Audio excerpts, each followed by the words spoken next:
Taylor Swift has never had a dark night of the soul, okay? I'm so sorry. So, like, she has no underworld journey. There is no, Miley Cyrus Breaking Bad. There is no Ariana, Blackiana. Like, for better or worse, like, Taylor Swift, her trajectory is this. It's a flat line. It's a fucking flat line. It's a flat line. So, there's no hero's journey. There's no heroine's journey.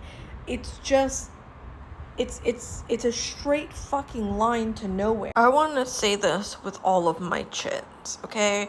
1, 2, I don't know if this is a chin or a neck roll, but they're all here, right? I want you to lock in. And I'm saying this to you as a mythology major. I have a master's in mythology. I'm a doctoral candidate in mythological studies.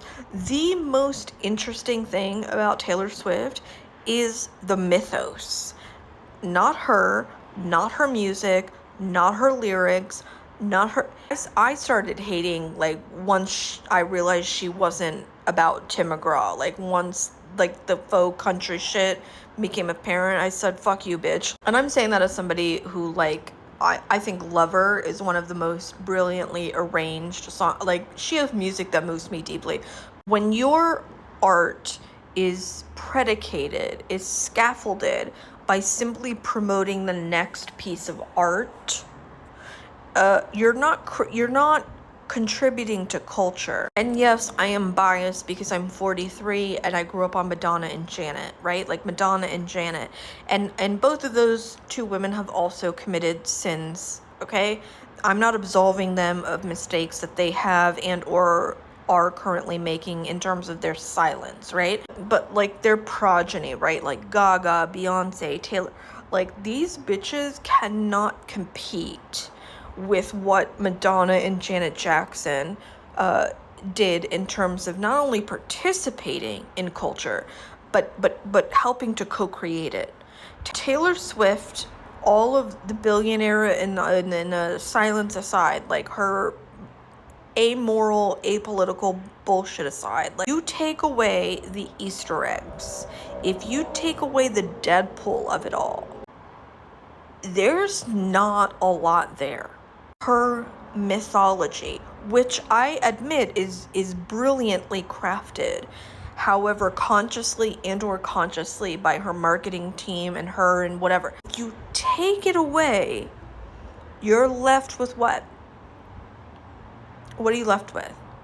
And listen, I know that there's like a subsect of Swifties and also, like, Swift haters who maintain that, like, her entire career is a piece of performance art.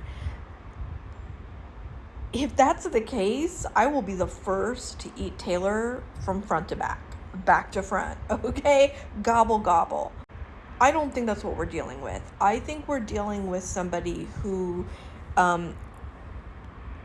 is so calculating in service of her wealth hoarding. Because calculation on its own, especially for women in the music industry, is not a bad thing. It's actually, like, it's a good thing. It's a necessity. But she's not calculating in the way that, like, Madonna is, or Janet is, or even Gaga, who I can't stand, is, because they're calculating in terms of their art. Taylor is calculating in terms of her brand and her bank.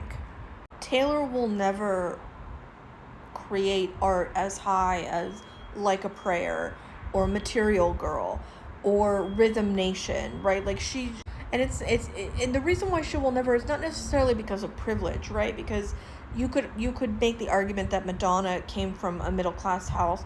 You could argue, not even argue, like, it's fact that Janet is a Nepo baby, right? Like, she came from a dynasty.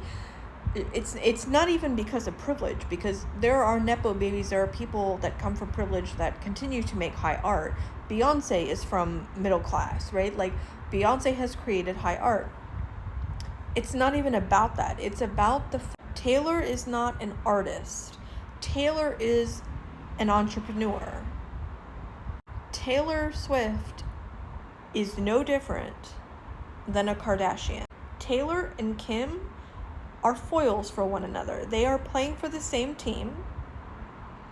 And as several creators have pointed out, like Taylor Swift never had to go through the Disney Nickelodeon star arc where like good girl goes bad and then, moves into like womanhood, right? Like Taylor Swift has gone from like good girl to trad wife with no like bad girl era, no legitimately like sexually empowered, independent, autonomous.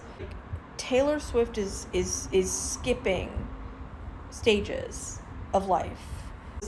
Admitted publicly that she has crafted her mythology years in advance. She is admitted to the performance years in advance. And here's the thing about mythology, right? Like, when you think of mythology, you think of what? Like symbols, you think of metaphor, you think of archetypes. And Taylor, I will admit again, is crafty with it. She's crafty with it.